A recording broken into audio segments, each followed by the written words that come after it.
A few years ago, in order to further my academic career, I was to compose my thesis on my chosen area of research, the diaries of a certain infamous philosopher.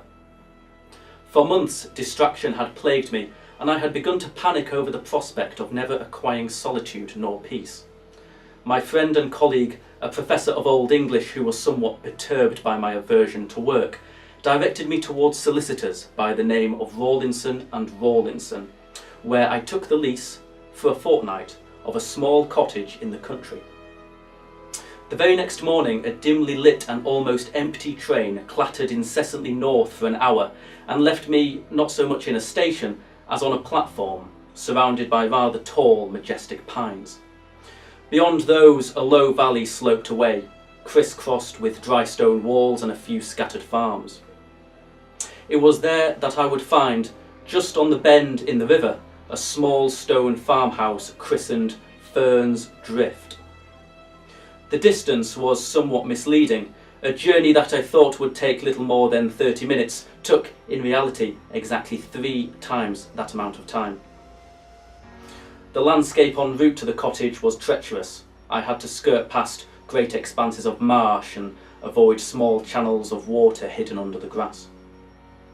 I had not dressed appropriately for this terrain, and so it was that, having been weighted down by quite a substantial and cumbersome portmanteau, and having to scale several walls during my walk, it was late afternoon by the time I reached Fern's Drift, and the surroundings were becoming gloomy and oppressive.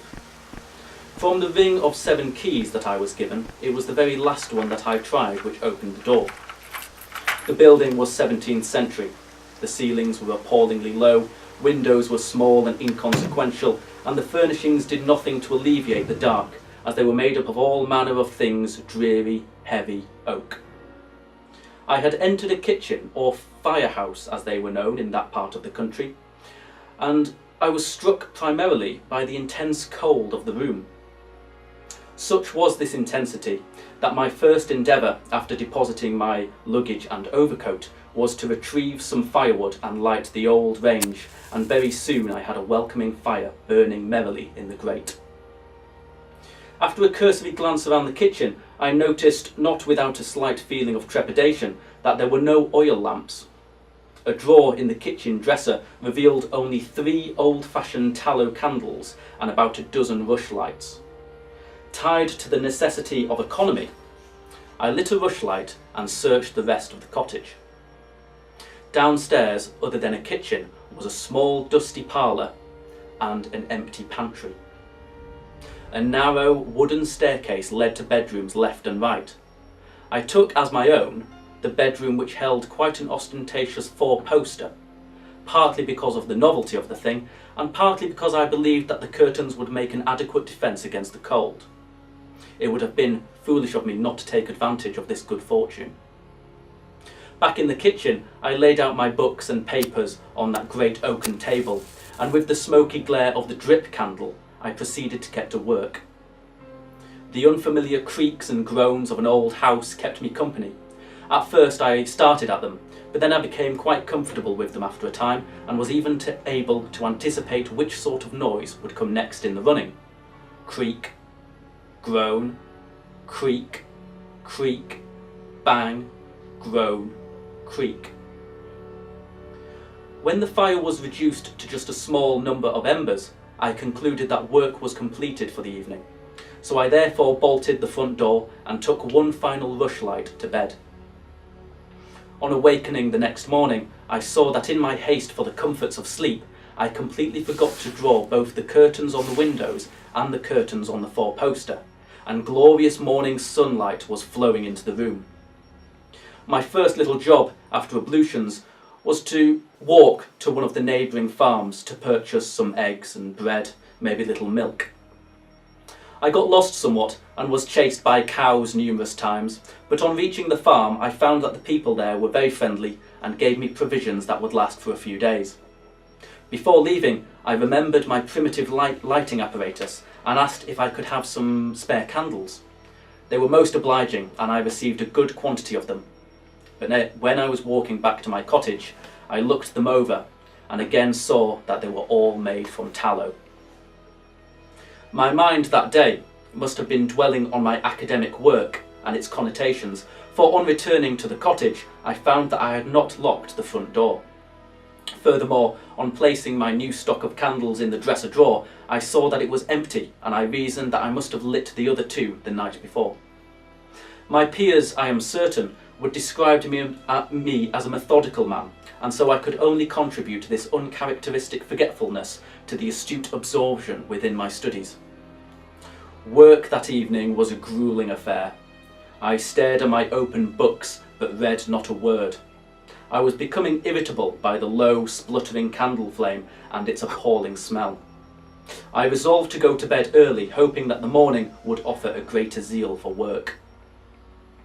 I awoke from a dream at some dreadful hour. There was an immense silence and stillness within the room, for it was a mild night and there was neither wind nor rain.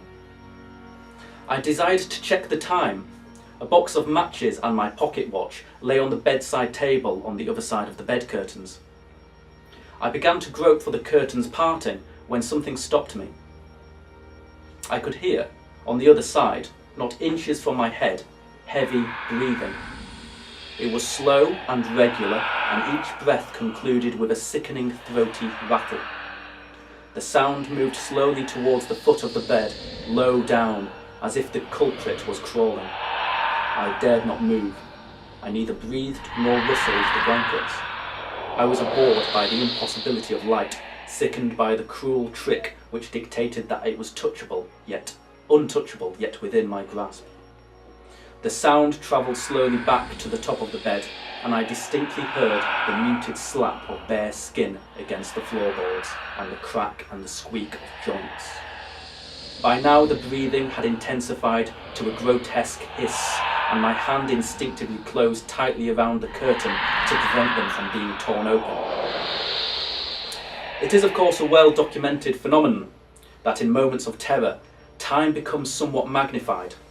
This episode possibly only lasted for a matter of seconds, but after a suspense which lasted for decades, I pulled on the canopy and roared at the dark, "Who goes there?" A blast of icy air pushed me back onto the pillows with great force. A woman's scream shattered the silence and the bedroom door slammed shut.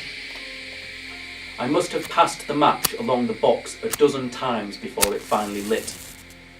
I sat up for the rest of that night and caught only an hour's sleep when I was certain that I could see a little morning sunshine creeping into the room. The thought of returning home did not especially occur, which may sound a little unbelievable when one takes into consideration the events which had taken place the night before. But it was imperative that my thesis was completed. I tried to rationalise this little disturbance.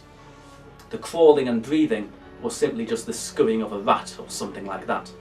A slamming door? Well, obviously that was the wind. Did I not feel it? The windows were old and cracked and often let in the elements. And the sound of the wind was distinctly heard within the lady's scream. Darkness and an agitated mind distorted these things and painted them in a supernatural hue. The next day was to be a productive one. I ate a hearty breakfast, I took a long walk in plenty of air, and my essay was progressing rather nicely. That evening I stoked the fire, made a pot of strong tea, and set out to complete a particularly complex and opaque chapter. It was 8 o'clock when I began work. I had laid out several candles, as I knew I would soon get through them. After a few hours, I was in need of a dictionary, and I remembered seeing one in the parlour. Between the two rooms ran the staircase, enclosed between walls, and one had to pass it en route. On returning to the kitchen with the book in hand, I was inexplicably drawn to gaze up at the small landing. I could just make out the top stair. The polished wood gleamed in the candlelight and stood out from the shadows. And then one of the shadows moved forward slightly. Some garment, a cloak perhaps, spilled out onto the stairs in long folds, and the abomination began to crawl down towards me, clicking its tongue and shivering. I reached the refuge of the kitchen and tried to rouse myself, singing the first few bars of a song and toasting my hands on the fire. I sat down to my books and tried to banish the vivid horror of its white eyes and limp head through my academic studies. I wrote feverishly all night, threw log after log onto the fire and kept a wary eye on the foot of the staircase. I lit nearly every candle in my possession and the room was soon black with smoke. My eyes stung and words flooded my brain. When morning came, I fell asleep, right there at the kitchen table, before my notebooks. During the end of my ritualistic walk the next day, it offered me time to ruminate on my nightly adventures. I feared my work would never be completed, and during the end of my amble, when the cottage was just in sight, I pondered on its strange layout. The dimensions of the room did not seem to add up. The kitchen was large, the parlour and pantry together matched it in size, but the bedrooms upstairs were very poky indeed. I began to believe that there was a third room, sealed off from the others upstairs. I decided that I would investigate the house fully. Back at the cottage, I packed away my things with the idea that I could make a hasty retreat if I uncovered something disagreeable. All of my candles had been used up, but it was of little consequence, for it was a nice bright day. If I had conducted this search in the night, I think that I should have fainted. I took the ring of 7 keys and ascended the staircase. I stood in the very spot where I had encountered the visitation and began to scrutinise the wooden panelling. And yes, just there, on the wall directly between the bedrooms, was a small keyhole, just big enough for the smallest of the keys. The lock slid back rather smoothly, and I hesitated a moment before pushing the panel. A familiar smell caused all my senses to tingle somewhat. The ceiling was low, so low that an occupant would be forced to crawl all day or either have a permanent stoop. The walls were covered in odd markings, scratches and that sort of thing. Within the room was a single chair and a single table. Atop the table, a single tallow candle burned dimly. I believe that it does not need my mentioning that I failed to stay at Fern's Drift for the 2nd week. And I work now at home, writing by the glow of several oil lamps. My chambers are large and airy. During the daytime, sunlight floods in through tall Georgian windows. My rooms are comfortable and cheery, and they aid my work. In times of sorrow, during my frequent melancholic meditations, I often revisit that low room in my mind, and I am forced to my knees while the ceiling and a whole host of shadows bear down upon me with their loathsome and terrible weight.